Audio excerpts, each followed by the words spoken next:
Hi guys, and welcome to this video, which is my February book wrap-up. So I'm going to talk about all the books that I read this month, and this was a very good month for me. I'm surprised at the amount of books that I read, so let me just show them to you. Okay, ready?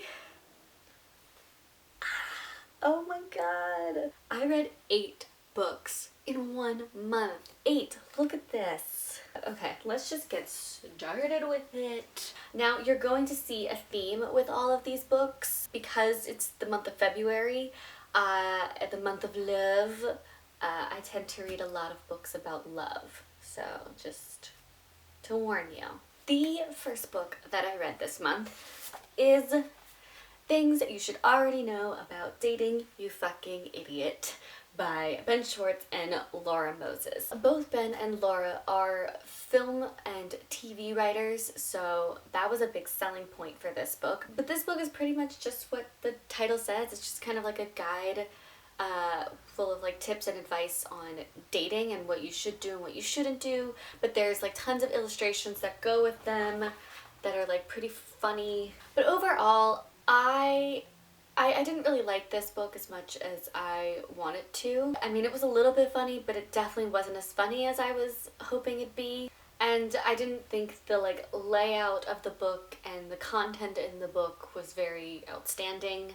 And I don't know, it was just a stupid, fun, quick read. I feel like I was expecting more from it, and I didn't get that. But I did definitely really like the illustrations. I did like that. But I gave this book 3 out of 5 stars. The next book I read, A Little Something Different by Sandy Hall. This was actually a super cute book. This is about the love story between Gabe and Leah. But what's unique and different about this book is that you never actually get the perspective of Gabe or Leah. You never read from the lovers' perspectives. You read from the perspectives of the people around them, which I found very interesting. There are 14 different viewpoints, from one of their teachers to their friends to their siblings to the barista at the coffee shop that they go to, and even to one of my favorite perspectives, the perspective of a squirrel. There was also the perspective of a bench. So it was just a little something different. So it ended up being super cute and just a very sweet and adorable read. And I also really loved the unique storytelling of it with the different viewpoints. The only issue though with it, I think, was that because we never got from the lover's perspective, I never really got to connect with the two lovers. The other thing is too, I felt like the will they, won't they get together storyline just kind of dragged on a little bit too much.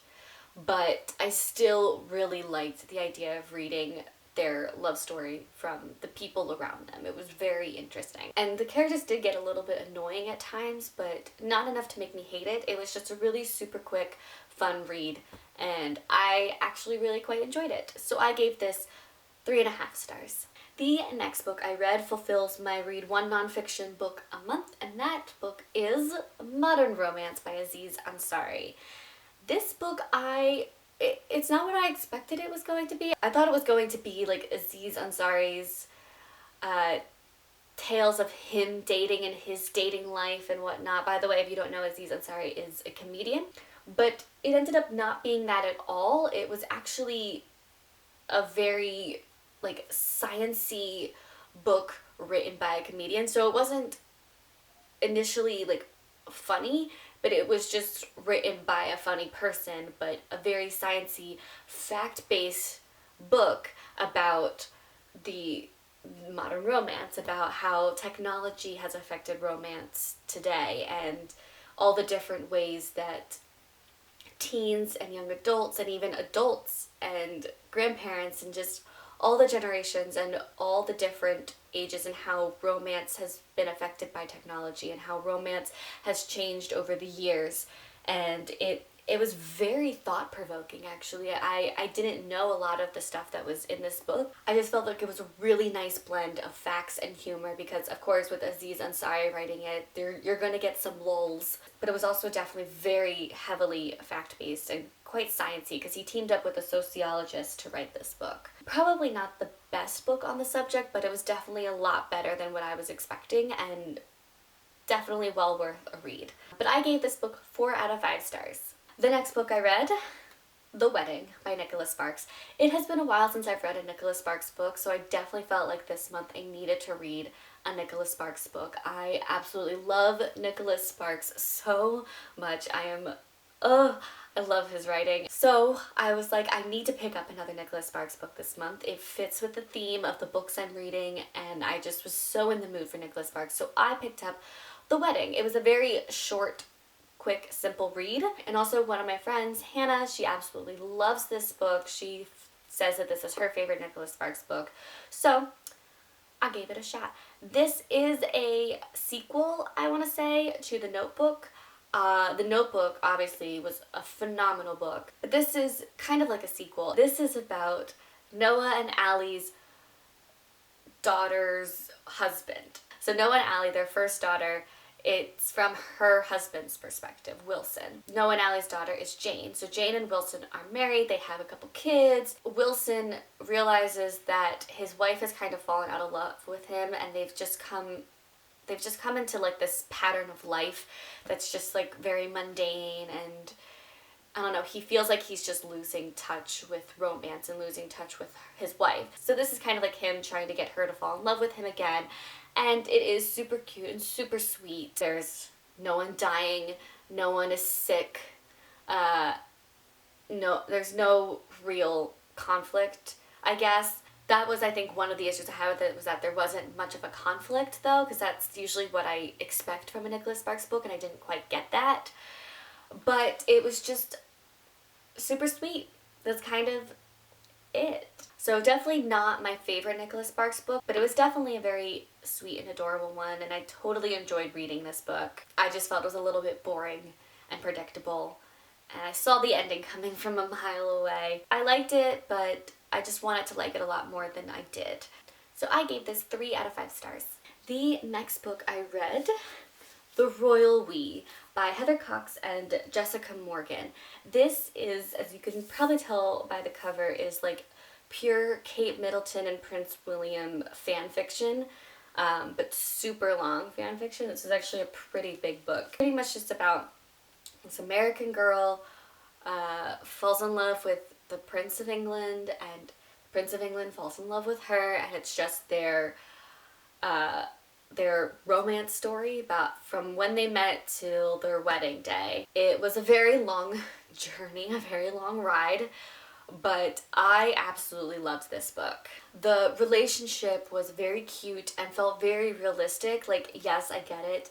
It's not realistic in the sense where it's like girl falls in love with the prince and becomes a princess, like blah blah blah, but it's realistic in how they told that story. The topic and the way they dealt with it was very realistic, and I was just so invested in their relationship and in their story. Like, can they make it work? It wasn't so much will they, won't they, it was more like a can they make this work, because becoming a princess was very hard work. It took a lot out of her, which made me a little sad, because I was like, I feel like she's losing herself, because they're trying to create this whole new person for her to portray to the media and to the world, and I get it. And it's one of those things where it's like, is love really worth all of this that she's going through?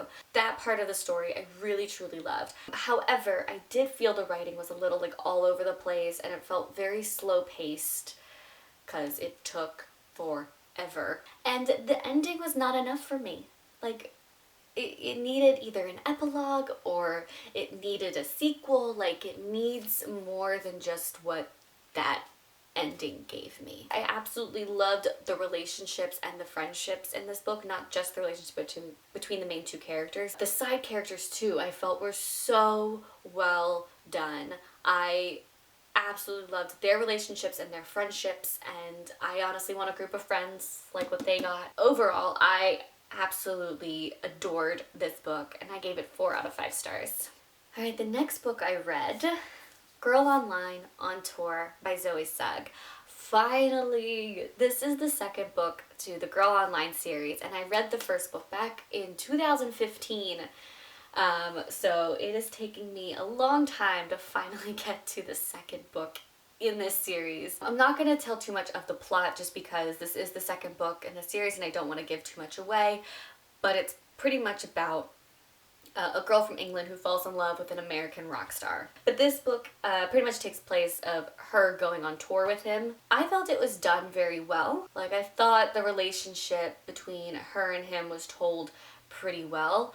Although I did find both characters kind of annoying just because he was doing things that I was not happy with and she was doing things that just made me want to shake her and be like, you're doing this wrong, you need to be doing this instead. And so that was a little frustrating, but I still very much enjoyed this story and I like where it's going, so I'm excited for the third book. I did feel like this was kind of at the same level as the first book. Like, it was pretty average, but it had a very good ending that kind of made it better. And it was also just very predictable, but again, not a bad read. Like, I still very much enjoyed it. I did also very much like the themes that they had with, you know, dealing with anxiety and standing up for yourself. Like, I definitely felt like that was done very well. And of course, my favorite character is still Elliot. Like, I love Elliot, and I love that we got a little bit more of him in this book. Like, we got a little bit more of his love story and his background. I want more Elliot. Even though he is the very stereotypical gay best friend kind of a character, but I still very much love him. And I still very much enjoyed this book, even though I did have issues with it. So I gave this book 3 out of 5 stars. The next book I read, we are almost done, I promise. We're on the 7th book right now. So the 7th book that I read is Everything Everything by Nicola Yoon. I have heard loads about this book, and there's also been a movie made for this book, which I do have. I haven't watched it yet, but I will hopefully get to it soon. But like, everybody loves this book, and there's a lot of hype around this book, so I finally got a chance to read this book.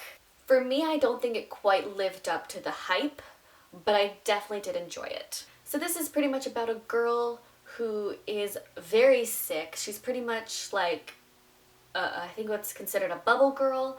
Like, she's just allergic to everything, so she can't leave her house, and her house is like a very special house that makes the air breathable for her, and there's no germs or sickness at all that can get in, and like all that stuff. Like, I think it's called SCID, S-C-I-D. Oh, lighting change. Dramatic. Sorry, the sun's been acting super weird today, so I'm sorry if the lighting is odd. But then some people move next door, and there's a boy that's her age, and he's super cute, and they kind of form this really cute, really sweet romance. And I love the format and the illustrations in this book. I felt it made it a very unique read. My favorite was actually this chapter, Spiral, just because I had to read it, constantly turning my book to read it, and it was so cool. It's a very different, interesting format than most books, so I definitely really loved that about it. I also felt the balance between lightheartedness and serious was very well done. The characters were very rich and like well thought out and very well written. So it was a very cute and beautiful romance. I just kind of wanted more from it. And again, with this book too, the ending, I needed more. I needed an epilogue, I needed a sequel. It just did not feel like an ending to me. And also just the entire ending of the book kind of ruined it for me. Like, I liked the story until we got to the end where she finds out something about herself. Again, I don't want to give it away, but she finds out something about herself, and it just kind of ruined it for me because I couldn't believe that that would actually happen. I liked it, but the ending just kind of ruined it for me. So I gave it 4 out of 5 stars. And the last book I read this month was Still Me by Jojo Moyes. This is the 3rd book to the Me Before You series, and I absolutely adored Me Before You. It was so good. The 2nd book, After You, a huge letdown. It was not very good. I also didn't think Me Before You needed a sequel. And so when I saw a 3rd book come out, I was like, okay, we're beating a dead horse here. We don't need another book. As much as I love Louisa, we don't need a third book. Like, we could have just stayed with the one. That's still true with this book, although I did definitely enjoy this a lot more than After You. I'm not going to give away the synopsis of this book, obviously, but Me Before You, if you haven't read the book or watched the movie or heard about it at all, it's pretty much about this girl who becomes not like a caretaker or caregiver, maybe, but she kind of takes care of this quadriplegic man, and they end up forming this beautiful romance, and it's a very heartbreaking but beautiful book, and I totally recommend reading Me Before You. You don't have to read After You. You don't even have to read Still Me. But let me just talk about Still Me, because I did very much enjoy this book a lot. Now, I absolutely love Jojo Moyes' writing. Her writing is just beautiful, and I always feel so like enraptured with her writing. And I loved the fact that it didn't focus too heavily on the romance. I mean, there was still a lot of romance, but not as much as it is about finding out who she is and what she wants to do in life. Of course, Louisa, she's a very likable character. I love her character, but even the side characters I felt were very well developed, and I absolutely loved them. I think my favorite was probably Mrs. DeWitt. She was my favorite of the side characters. I absolutely loved her so much, and her dog, Dean Martin. Like, the side characters, I think, are what helped really make this book a good book. So it didn't blow me away, but I did still very much enjoy it, especially a lot more than After You. So I gave this book 4 out of 5 stars.